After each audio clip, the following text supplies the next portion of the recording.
हाँ, तो मेरे भाई कैसे हैं आप लोग? उम्मीद करते हैं अच्छे होंगे और अच्छे से पढ़ाई लिखाई कर रहे होंगे। तो मेरे भाई आज हिस्ट्री के अंतर्गत दो टॉपिक आपके सामने रखे हैं जो कि हिस्ट्री में बहुत बार इससे संबंधित सवाल आपको सामने आ जाता है। देखिएगा कि दांडी यात्रा और नमक सत्याग्रह और रौलेट एक्ट। हम इस वीडियो में इसके बारे में चर्चा करने वाले हैं। आइए सबसे पहले हम दांडी यात्रा को देख लेते हैं। मेरे भाई आपके बुक के अंतर्गत दांडी यात्रा कहे या नमक सत्याग्रह कहे, दोनों बात एक ही है। आप जानते हैं कि अंग्रेज हम लोगों पर नमक पर ही टैक्स लगा दिए थे, जिसके वजह से इस आंदोलन किया गया, जिस आंदोलन की शुरुआत होती है 12 मार्च 1930। 12 मार्च 1930 इस दांडी यात्रा या नमक सत्याग्रह के नेतृत्व करने वाले थे महात्मा गांधी। इस आंदोलन का नेतृत्व करता थे महात्मा गांधी, ध्यान रखिएगा। तो दांडी यात्रा का शुरुआत होता है 12 मार्च 1930 और ये शुरुआत होता है साबरमती आश्रम से, जो कि गुजरात में पड़ता है। वहां से स्टार्ट होता है, इसकी शुरुआत होती है और दूरी थी 241 मील।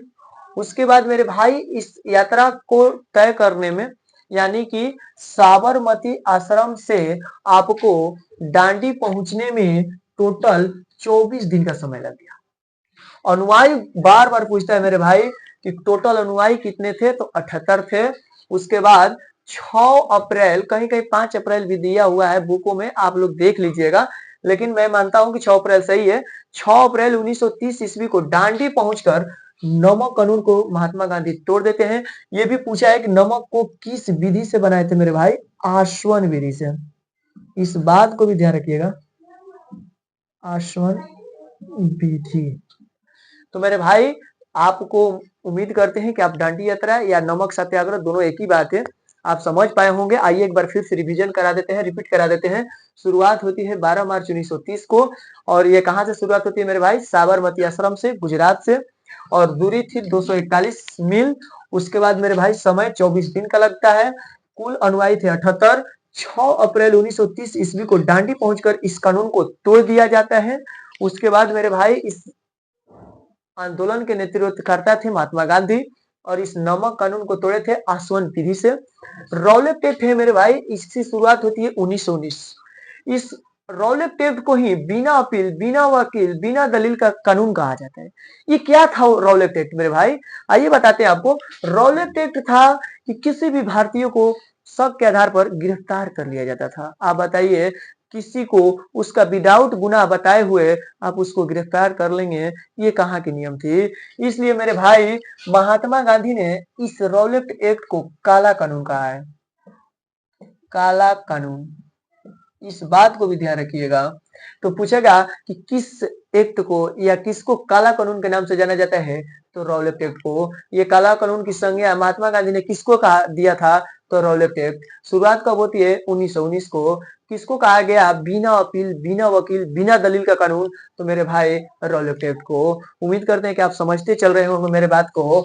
उसके बाद एक और सत्याग्रह आया था। महात्मा गांधी ने भारत में पहला सत्याग्रह किए थे, जिसका नाम था चंपारण सत्याग्रह 1917 का। चंपारण सत्याग्रह कब मेरे भाई? 1917। ये था मेरे भाई तीन कठिया प्रणाली की वजह से। ये सत्याग्रह क्यों किया गया था? तीन कठिया प्रणाली की वजह से, नील की खेती की वजह से। चंपारण सत्याग्रह। महात्मा गांधी बिहार किसके कहने पर आए थे? तो राजकुमार शुक्ल के कहने पर आए थे। इस बात को भी आप अपने कॉपी में पॉइंट बना लीजिएगा।